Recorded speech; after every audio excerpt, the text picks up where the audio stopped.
Hello, everybody, and welcome to Let's Talk Mate. This is Solent Mind's mental health chat. This is the first one of 2023, so Happy New Year to everyone who we haven't seen already. And if you're joining us new, then welcome to the chat. It's going to be, and for you that don't know, this did start as Solent Mind's men's mental health chat. We still talk a lot about men's mental health, but we are now expanding a little bit more into a more general world. But if you are someone who wants to listen to specifically men's mental health, we've got 17 other previous episodes, all based on men's mental health. So go back, check them out on YouTube, Facebook, and Spotify. And before we get into this episode, I'd just like to say that we will be talking a lot about mental health. We will be talking about a lot about seeking treatment and different forms of therapy. So if that's something that maybe you're not ready to listen to right now, don't worry, please do click off. And you can find our services at solentmind.org.uk/support for you. So you can go over there, check out our services, and see what might be for you, because sometimes you're not always ready to listen to these kind of conversations. So don't put pressure on yourself. We'll be here whenever you want to come back to this conversation. We're not going anywhere. And so without further ado, I'd just like to introduce myself. My name is Sam, and I'm Digital Content Officer for Solent Mind. And before I tell you a little bit more about what we're talking about, let me introduce my guests. Let's start with Robin. Hello, I'm Robin, and I work for Solent Recovery College, which is a partnership between Solent Mind, Solent NHS Trust, and the University of Portsmouth, and we do educational support. So it's rather, as our mantra says, it's education, it's not therapy, but it's a different form of helping people with mental health difficulties. That's perfect. Thank you very much for joining. The first time person on the podcast, and our guest is also a first time person podcast. Shane, could you introduce yourself? Yeah, hi everyone. So I'm Shane. I'm a psychological wellbeing practitioner at iTalk. iTalk is a partnership between Solent Mind and Southern Health NHS. And we're basically providing talking therapies for people with mild to moderate anxiety, depression, things like that. Yeah. And thank you very much for joining. Two very first time guests for the first podcast of the year. And that is kind of what we're talking about. Obviously, January can be like a really tough month for a lot of people. With money issues coming off of Christmas, there's a lot of pressure around this kind of New Year's resolution type thing. But maybe for some people, this New Year's resolution is improving their well-being, maybe seeking help. And we kind of had the discussion just before we came on. It is a lot of pressure to, when you go, even on our website, which I feel is broken down quite well. I have to say that because I'm a big part of making it. But it's still very overwhelming because there's so many services and such a variety of things to be able to do. So what we want to talk about a little bit in this is those types of services available. I'm talking from my own personal perspective of going to therapy and taking treatments, but I'm not, full disclosure, as I said on podcast before, I'm not mental health trained. Everything I talk about is from lived experience. But both Shane and Robin deliver services and have had a variety of work from Shane in iTalk, as he said there, in the more clinical side of things, and Robin talking more about the education and previous work in peer support as well. So there are kind of a few things we're going to be touching on. I think I'm going to start with you, Shane, and talk about it is that more clinical side, and that is probably what a lot of people think of when they think about mental health treatment. They probably are thinking of the one-to-one therapies and the iTalk style. I know personally for me, I use Steps to Wellbeing, which is the equivalent in Southampton where I live. But yeah, talk to me a little bit about like what is the process in terms of if people want to reach out to iTalk, and then what can they kind of expect as the process goes on, and what they might want, what you would be wanting to hear from them almost. Yeah, definitely. So there's different ways people can get in touch with the service. We do get referrals from GPs sometimes. So going to your GP is always a good idea. If you're having any sort of mental health difficulties, that's a perfectly good place to start. You can also refer to us directly, so you don't need a GP referral. You can self-refer via our website or by calling our main number and do a referral that way. From there, the process depends really on whether you refer. So one option is you would refer and have a telephone assessment with one of our practitioners. At that point, we would have a 45-minute phone conversation with you. which is going through basically trying to get a sense of how things are for you at this point in time, what sort of difficulties you're facing, and how we can best support you. Or if we're not going to be the best organisation to support you, then where we can signpost you or refer you on to, because there's lots of other organisations that might be able to help. So that's one option, coming through sort of via that initial telephone assessment. Another option would be referring directly to one of our courses of webinars that we run. So we run these psychoeducation webinars, and you can actually refer directly onto one of those via our website without having that initial telephone assessment. Similarly, you can also refer directly to our online or computerized CBT program. So again, that's something you can just refer directly onto without having a full telephone assessment. Silver9 isn't it what that called? The Silver Cloud. There we go. I knew I was one of the two. I got it half right. But yeah, I think it is interesting as well, because I think, you know, people maybe don't think when they're approaching, there is that kind of anxiety over phone calls and whatever else, and also the idea that you can self-refer as well, I think, is what a lot of things people don't actually know, because, you know, going to the GP is really tough, especially at the moment. I feel like it's probably I haven't tried to get an appointment at GP anytime recently, but I can only imagine there's quite a decent waiting list, or quite a big backlog on appointments. Sometimes you can get emergency appointments and whatever else. But the fact you don't need a referral from your GP, and you can almost decide for yourself that you need support. You don't have to get almost disapproval of a diagnosis or whatever else. And I think that can take the pressure off some people. Do you get some people coming in kind of being like, oh, I don't know if I really need this. I don't have this diagnosis. I don't have this diagnosis, but can you help me with this thing? Is it, and they're kind of almost talking themselves out of it as they're talking to you, if you like. Yeah, definitely. That's definitely something we see among some people, where they sort of might say that quite a bit throughout the assessment. Oh, I don't know, I'm probably wasting your time here, or things like that. You know, I don't really know if I need support. So the whole purpose of IAPT, which is the program that iTalk work within, it stands for Increasing Access to Psychological Therapies. And so the whole aim of that is to make it so that anyone who might benefit from some psychological therapy can do that in a way that's as easy and accessible as possible. So exactly like you say, it's not about you need to have a diagnosis, and it doesn't need to be sort of overly clinical in that sense. So you don't need to meet a certain threshold for treatment.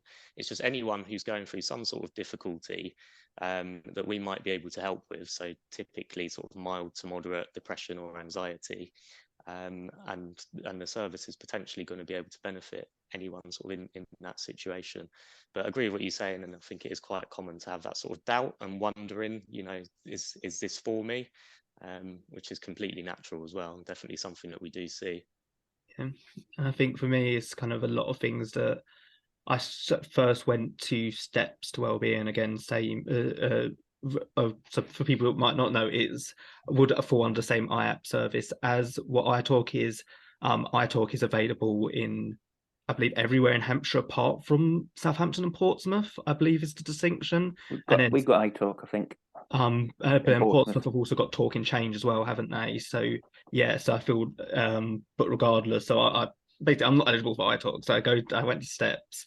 And the first thing I did, I think I explained to you before we came on, my partner at the time just sent me this form, which allowed me just to fill out all this information, and then they'll just call me back, and I wouldn't have to make that call, which is quite a big thing for me, because I've put off calling the bank, calling estate agents, calling everything. Like, if I can email, I'll email. Like, please, people, give me the chance to email.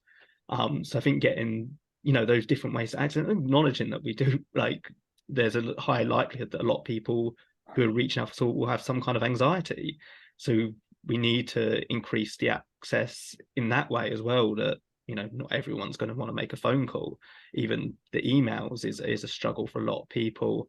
And it kind of brings me on to a little bit in terms of your previous history, and before you went on to Solent Recovery College, and that peer support aspect of, you know, people with lived experience can offer you help as well. And that's quite a big part of what Solent Mind offer, because you've got a high amount of lived experience people within your organization, people delivering the services, as well as people like me who don't deliver services. How key, I mean, how key is that for you? And how often do you see that kind of relief when people talk to you and you can go, oh yeah, I felt this way or that way, and you can kind of explain your own story and help them in that way. Is that aimed at me? Yeah, yeah. Sorry, Sam. Yeah, no, I was all primed up with sort of like saying, "Oh, how do you get enrolled with the Recovery College?" So my brain cell has moved over a gear. No, from that, I mean, I get a lot of comments of people saying, when you say, "What do you do for a living?" and I say, "I work for a mental health charity, and I do this and I do that and do t'other," and they say, "Oh, it must be so rewarding." I mean, in terms of Recovery College, is the key bit, and for me, it's when I hear somebody repeating to somebody else a bit of knowledge or a skill or an idea that might help them, that I hear them then referring to the person sat next to them almost verbatim what I said 3 weeks beforehand in a different class. That makes me feel, oh wow, my words actually have had an impact. But having people, it's sort of like it's. I'll be honest, it's interesting because I not only worked in mental health, I've worked in physical health and stuff like that. I used to work for an evil empire called the Department of Work and Pensions in a job centre. So, and I've been helping people a lot and seeing different ways of people being boosted by a positive improvement in their life. And so being a peer worker, it's sort of like just listening to somebody and having somebody suddenly go, you really get me, you really get what I'm on about.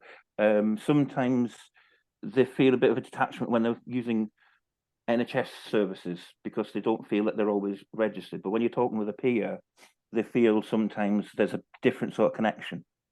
And so that can be that's a positive. That's always great to see. I suppose, I mean, I know you're looking at the positives. The downside is when you feel someone struggle and you feel that they're struggling with services and systems, and you feel just frustrated because there's not much else you can help them with. That can be also the other side of the sword, you see, to being a peer is sort of like. But the key bit is giving being vulnerable, I suppose, with other people and saying, right, this is my situation, and not saying, I look at me, I'm big because I've gone through it from the peer perspective, but saying, I'm only saying this because this is what I experienced, and hopefully my experience can help you either see your way through it, because you're going to go down that pit hole and there's nothing we can do about that. It's going to happen, but there is a way out through it.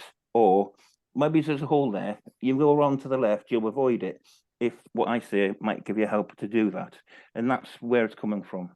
Yeah. I don't know if that answers the question. But... No, yeah, no, 100%. And I think it's an interesting thing because, again, I haven't used peer support services particularly, but I know even like a few comments that I've had with one of the first therapists I had with steps, and I would talk to them about something like they would give me a task to do, or I don't want to say a task, that makes it sound really like homeworky, doesn't it? They give me a coping mechanism, and I take that away and I'll try that within the next week or whatever, or whenever I next feel I need to do that. And more times it was I know it's not the right word for it, but I call it a panic box, self-care box, grounding box, whatever people use. And I remember, going back the next week, I put the box together. Going back the next week, and I talking me through it and going, "Oh yeah, what did you put in your box?" And I kind of went through a few of the things, and I put refresher sweets in there, because one of my it's a childhood thing, like it really reminds me of childhood, but also you kind of sit them on your tongue and like let them fizzle, and it kind of like I kind of just focus in on that, and it was kind of like a little bit of a grounding thing. And my therapist at the time was like, "Oh, I really like that. I'll put some in mine." And obviously, they didn't directly say I've got mental health issues as well. They didn't directly say, whatever else. But that kind of little thing went, oh, okay. So it's something that you do, and you're not just throwing stuff at me that you read in a book or whatever else. That you are actually like stuff that you've practiced and you've done, or you've heard from other people, whatever that might be. And I think as much as we talk about the peer support side of peer support directly, I do think that aspect can still come in the kind of iTalk stuff and the one-to-one therapies with those little hints of, oh, I'll do that. And there is still a relatability issue there that people can really get in on when you just say something simple like that. And I think it is worth noting, as much as you won't often hear it from as much because it's not really the role. A lot of people who work in these other services that aren't necessarily PS but also have some level of lived experience. And I think it's an important thing to acknowledge as well, because it does, at least for me personally, I know for some people maybe they won't want to know that the person who's helping them also struggles with stuff, but for me personally, it really helps me. And I don't know. That's something about the Recovery College, in that the way that the Recovery College does stuff. We're education, and there's this partnership between Solent Mind and the NHS, Solent NHS Trust, and the partnership works in that we have two people deliver a session. One person has the lived experience, and as I usually joke on, saying, "Yeah, I've got the extra large T-shirt to prove it," type stuff. And then we have a person from the NHS who has what we call the learned knowledge. But quite often, and if not majority of my colleagues who work on as the mental health professional will have their own life experience. And sometimes when it comes to training images, but sometimes it's people don't necessarily see the gap, but we try. It's the only time where we wear a specific hat. The remit is, I've got the lived hat, the other person has the learned hat, because we want to show it's sort of like on the TV advert, and now for the science bit, so that person can do their part to draw the two. And sometimes I look at us as being a way of trying to show between, like I said before, some people have difficulties with services because they don't feel they're getting the help. But what I feel that things like Recovery College can do is show people this what the services actually want to know, so they then can help you. Because quite often both sides are sitting there waiting for a key word to be said until either person says it, neither can help each other.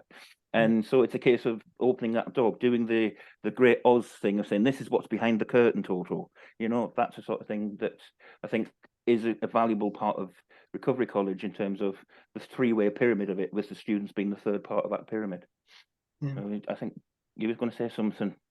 I was going to say as well, like, I think kind of leading on from that, it just talking about the Recovery College and talking about the empowerment, I think, is the word I would use to describe the kind of experience, at least from everyone I've spoken to a few people, because the Solent Recovery College has an amazing track record of people starting as students at the college and then going on to work at the college. And it's, a number of our colleagues have done that.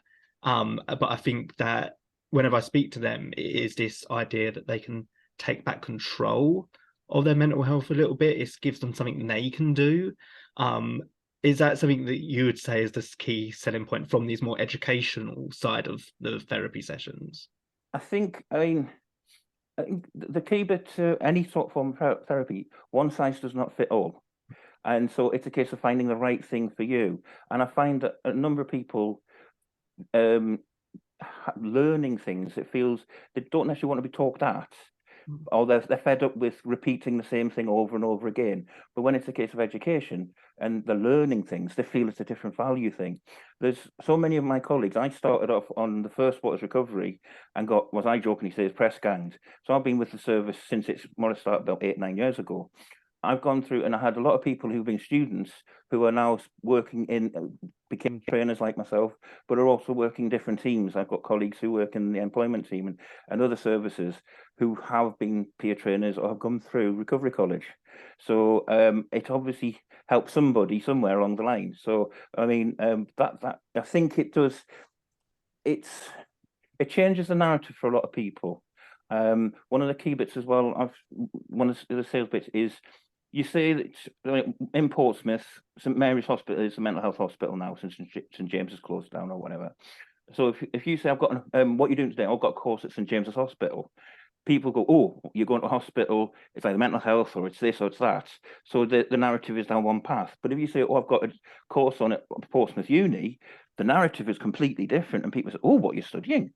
So it, like you say, it empowers people. It gives people a different. They're a student now. They're not a mental health patient. So it's a personal identity. That's one of the things we talk about, is identity and stuff like that within the education. So I think that does help. I don't know if it filters through you guys at iTalk from anybody you've had from us, or I think Yeah, there are the cross, obviously, as you mentioned at the start, you do have your own webinars and stuff like that as well. So do you often get people kind of going back and forth between the two to get both sides of things almost, if you like?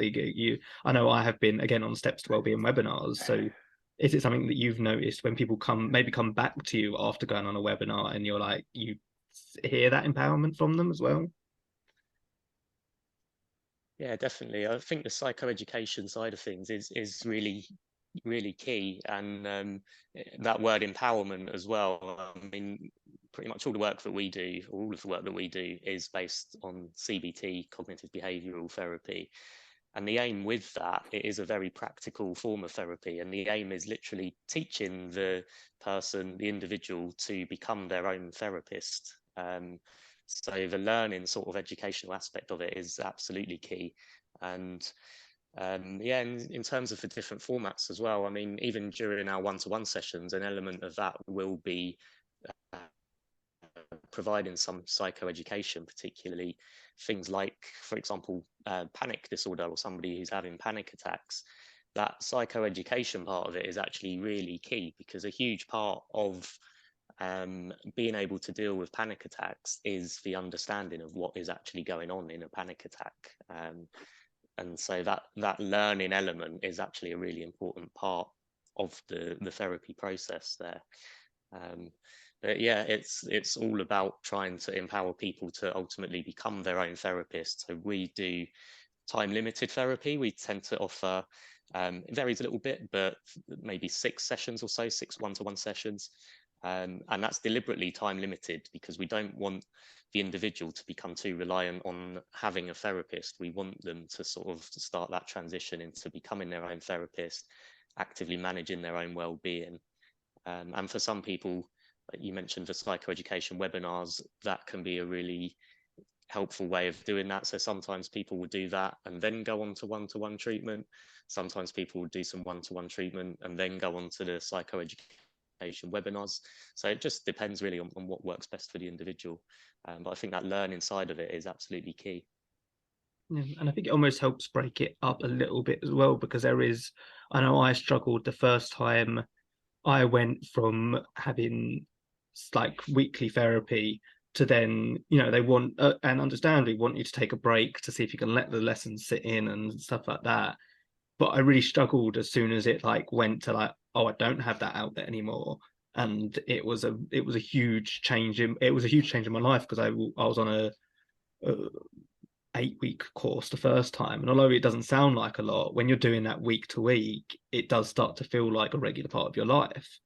Um, so having almost an option to go, okay, we're not like, maybe you can go on to the webinar for a little bit, and it's almost like a little way of, easing out of it, rather than going completely, okay, you're on your own now, see you later. It can be, okay, go on to a webinar, or in some cases it might be, oh, head over to Solent Minds. They've got this peer support group that might be able to help. They've got this Mayfield Nurseries. If you want to go over there and start doing some gardening, horticultural therapy, you can do some of that. And I think that's where I think a lot of the different types of treatment can come in as well, is allowing people to not go from this fairly high intensity treatment sometimes to then completely on their own. They can kind of ease out of it, find different ways of doing it. And yeah, basically just there's a variety of ways you can unlock different parts of your mind. And I think, we're lucky in the kind of regions that Solent Mind run in, that we do have pretty much something for everyone. And I think that could be such an important aspect. And is that something that you would prescribe and say, oh, try and get out and do this other type of thing just to see how that works for you? Is trying different things a key thing that you would advise people to do? Yeah, definitely. And I think, like you say, with the recovery college and things like that, and that sort of soft transition, I suppose, when ending therapy, rather than a bit of a cliff edge ending where it's sort of right, off you go, you're done now. because that is something that plays on people's minds a lot when coming towards the end of treatment. It's sort of thinking, well, what next then? So that's where we do regularly signpost to sort of peer support, recovery college, etc., which is really helpful for that. We tend to book in as well. We quite often offer people the chance to book in a 3-month review. So once they've actually completed their treatment and been discharged, we'll get in touch with them 3 months later just to see how they're getting on at that point. And that, I think, can be quite a nice sort of, it acts as a bit of a safety net so that it's not that sudden ending, final session and that's it, being discharged. Once you know you've got that coming up, it doesn't feel too daunting, I suppose, or as daunting to have that 3-month period knowing you've got that check-in coming up. And at that point, we'll sort of discuss how you're getting on. Do you need any more resources? Even do we need to consider further treatment if things aren't going well at that point? But yeah, I think it's all about, like you say, trying different things. So we do a lot of signposting. The recovery college is definitely something that we routinely signpost to. And sometimes we will be quite creative with that. So we're always looking for links with other organisations in the local community that might benefit people in one way or another. I think it's a really important part of the work we do, just working in partnership with these other organisations, rather than sort of a siloed approach, I suppose. And I'm wondering if because we actually spoke about it a little bit in the Black History Month episode a few months ago, and Frank, who runs a boxercise session, and he focuses a lot in on mental health, talked about how some people just won't sit and have, they can't sit and just do some kind of therapy session or some kind of education. They need to be doing something. They need to be active, and that's the way they can help themselves. How important, obviously, you didn't even necessarily work on that side of thing, but how important can that be in terms of just advising people, maybe just to there is that other option where you don't have to have this really clinical thing. You don't even necessarily have to talk, just being around people and being active, and maybe the conversations come up during those sessions. Like Frank has intentionally got himself mental health trained, so if the conversations do come up during these sessions, he can talk to people about it. And is that an important aspect, do you think? Like sports clubs, should they all have mental health first aiders and different stuff like that? Or organizations as a whole should probably all have mental health first aiders, in fairness. But do you think that is a really important aspect, is having mental health aspects to different clubs that maybe aren't directly to do with our services?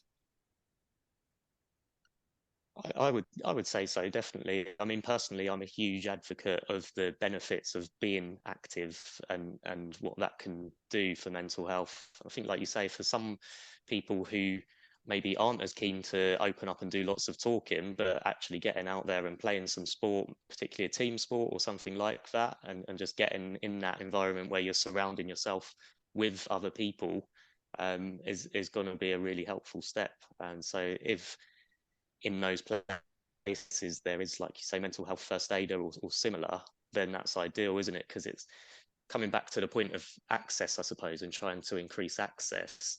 And sometimes it is about bringing the mental health conversation to people in the place where they're comfortable, rather than asking them to sort of reach out and find us. So if we can get things like that in these kind of hubs, sports teams, etc., then I think that goes a long way to making it more accessible and getting that conversation going. I think from another side of it is also just mainstream services being aware of what mental health support there is as well. And I don't mean like just the council things like in Portsmouth we've got U-Trust, which works in a similar way to the Citizens Advice Bureau, and you go in and you get help to pay your bills, or like a lot of people in other parts of the country will go to CAB and they'll help them with debt and stuff like that. I've had help from U-Trust and stuff. So organisations like that. I know in Portsmouth we have Shift and we have other things whereby they're mental health focused, but they're all groups that have like they're the Filofax, you could say. I know it's an old piece of tech, but the old fashioned sort of listing format of the different help that's available around. I mean, as we talked before the session, before starting this, just within the Solent Mind grouping of services available, you kind of need an encyclopedic memory to remember what it was. And I've worked in other services where I needed that encyclopedic memory to dish out the signpost people to. But I mean, it's one of the things that it's where we can get overlap with between, you could say, non-service like mental health service and mental health service groups, whether it be mind, private sector, NHS sector, but also groups, clubs, the walking groups, men's sheds. I only found out recently there's a men's shed in Portsmouth down Southsea, and I'm asking, is there a men's shed around? Is there a men? And I don't know how I never found it, but I only found out there is one in Portsmouth. So it's one of those things. You get the help. The downside is it's a chicken and egg. To get help, you need to talk to somebody, but to be able to talk, quite often people need a bit of the help to know they can talk or who to talk to. So it's I get what you say about having mental health mental health first aiders in different places. I'm a mental health first aider for Solent Recovery College and Solent Mind. And I know other companies that have got them. I've gone out and done support to training other companies to deal with, to do that sort of thing. And the value of having people who are aware, but again, they're first aiders, and it's sort of like what you want is somebody to be aware of. And I've had colleagues nudge me and say, Robin, you're not well, go and have a chat with somebody. And that's what we really need, is people to feel, again, use your word, empowered, to, even if they're not mental health people, to actually sit with a friend, go and have a chat with your mate. And okay, a sales pitch for my own service. One of the great things about the Recovery College is we're open not just to what every other service calls a service user, people going through recovery, having a diagnosis, whatever, but we're open. We cover people from partner organisations like the NHS, doctor surgeries, local authority, and the such like, the uni, all sorts of aspects, but also to people who care for people with a difficulty. So if somebody is out there and they're worried about a sibling or a partner or a cousin or whatever, or just their best mate, they can come on our courses as a carer. The downside is within our catchment area, which is the PO1, PO6 catchment area.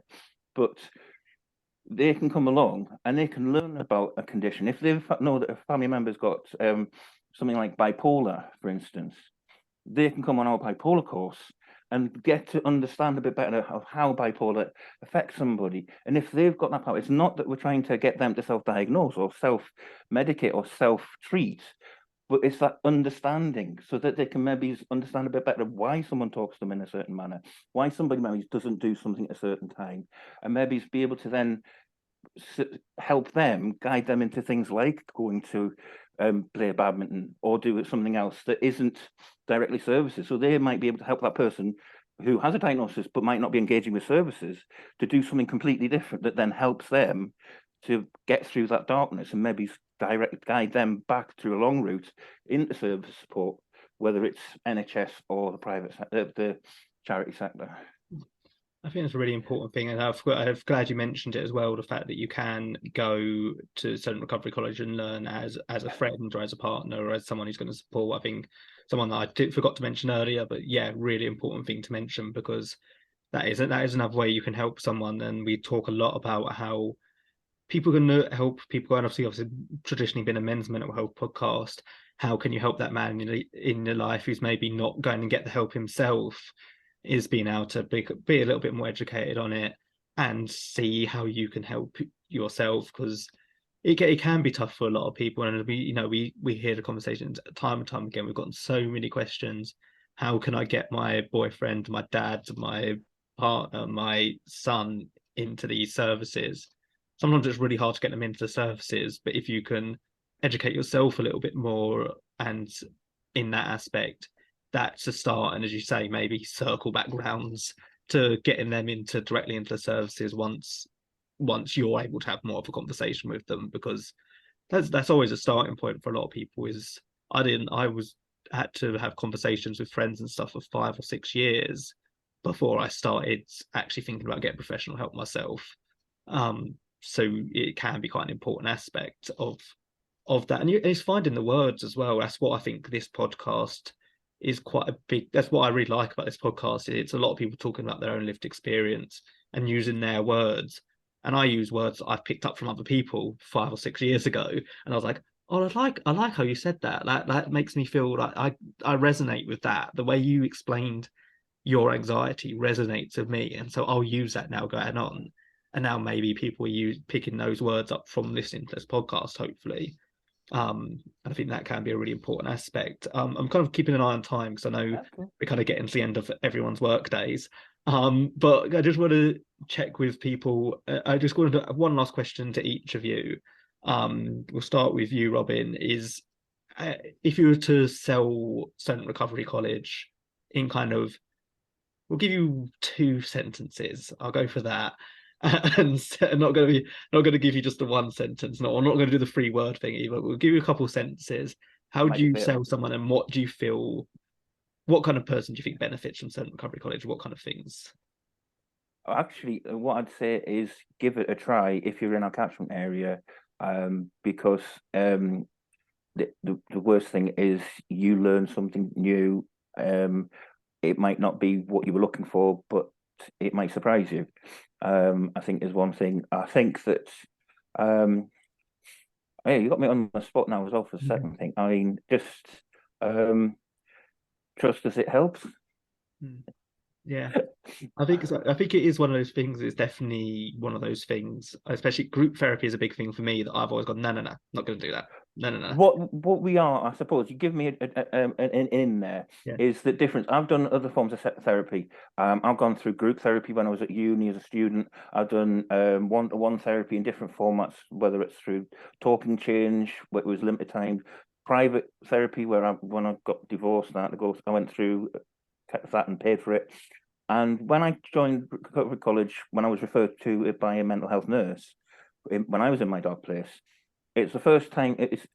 Having gone to uni, I've done seminars and I've done lessons, and I engage better with the seminars because it's groups and you got to do little workshops and do little bits and pieces, and then go back and feed back the centre.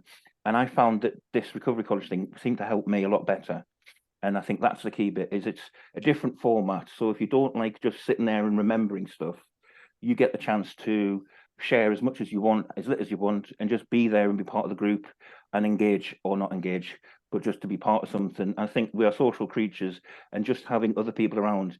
I suppose the main sales pitch could be that quite often, more so when we've been classroom based pre-COVID, and hopefully again now that we're post-COVID, is that sometimes you can make friendships through the people you go to recovery college with. Like any college, like any form of education, you go in, you meet people, you connect for whatever reason, and that continues on. And I know there's people made friendships from joining our recovery college because they help each other. So I think that would be a good sales pitch. Thank you. Excuse me, dripping. That's right. And same question to you, Shay, in terms of iTalk. How you say it to someone? Maybe what's the first thing you say to someone when you get them on the phone? Like what they can expect. Yeah, I mean, the first thing we want to do when we get someone on the phone for the very first time is to try and just put them at ease, really, because it's quite a daunting prospect, I suppose, for a lot of people, and they don't really know what to expect, how the conversation's going to go. Sometimes we hear people saying things like, sorry, I don't know if I'm saying the right sort of things. And it's just sort of letting them know that ultimately it's a conversation between two humans, and there's no sort of right or wrong answers. We're just trying to understand what it is that you're going through. So you can't really use right or wrong words with that. We're just trying to get that insight so that we can figure out what is going to be most helpful. And we're for anybody 16 or over. So regardless of age, gender, anything else, we're looking to try and reach out to every corner of the community and be accessible to everybody within our community. So literally anybody who feels like they are struggling with something, and those kind of, like say, mild to moderate symptoms of depression, anxiety, anything along those lines, then iTalk could be a really helpful option. And The only other thing I would say, it's a bit of a caveat, I suppose, is for you, it's got to be the right time to change. You've got to be ready to make some changes. So when you feel like you are at that point, then do get in touch with us. And there's the different options, like I say, the telephone assessment, or one of the more direct options of going straight onto computerized CBT or psychoeducation webinars. But you've got to be in that place where you're ready to make some changes and motivated to do that. Saying that, low motivation is something that we work with. It's a very common symptom of depression. So that in itself doesn't need to be a barrier if you're struggling with motivation.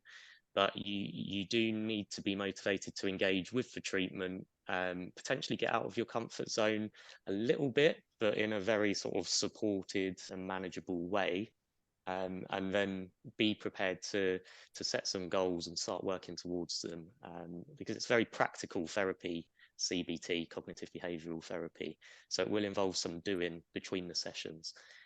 So it's quite a lengthy answer to your question there, I suppose, but I think the key thing is, in terms of sort of who it's for, it's potentially for everybody, anybody who needs it over 16 with those kind of symptoms.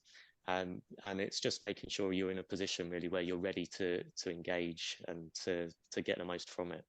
Yeah. Can I make one observation? Yep. Before I finish, on the back of what you just said about being ready, being at that point ready to take on the help and be focused on it. I think for people in general, any form of therapy, if you've got to a dark place, I've been in my dark place, and quite often I've tried counselling, whatever, and I wasn't ready. Don't feel that just because, even if it's counselling, if you tried some form of therapy and it hasn't worked, then it might not be because the therapy doesn't work. It might be that you weren't ready.